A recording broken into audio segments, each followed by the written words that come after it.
కిషన్ రెడ్డి గారు.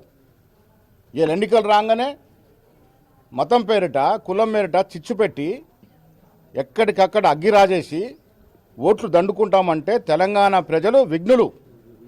వారికి కావాల్సిన అభివృద్ధి, వారికి కావాల్సిన వారి మున్సిపాలిటీ అభివృద్ధి, రేపు వారి పిల్లల భవిష్యత్తు అది దృష్టిలో పెట్టుకొని ఓటేయాల్సిందని నేను తెలంగాణ ప్రజలు విజ్ఞప్తి చేస్తూ ఉన్నాను. ఎలక్షన్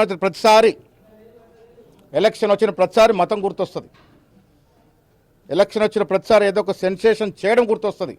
తద్వారా ప్రజల యొక్క మనోభావాల్ని వాడుకొని ఓట్లు వేసుకునేటువంటి దుర్నీతి బంద్ చేయాలి. ఇప్పుడు బీజేపీ నాయకులు దీనికి ఒక గుణపాఠం చేసుకోవాలి. ఇలాంటి చర్యలు మానుకోవాలి. ప్రజలకు కావాల్సిన అభివృద్ధి, ప్రజలకు కావాల్సిన సంక్షేమం అది ఇస్తున్న పార్టీ కాంగ్రెస్ పార్టీ మాత్రమే. అందుకే ఇవాళ ఈ రాష్ట్రంలో 90% పైన మున్సిపాలిటీలో కాంగ్రెస్ గాలి వీస్తూ ఉంది. ప్రజలకు కూడా అర్థమైపోయింది.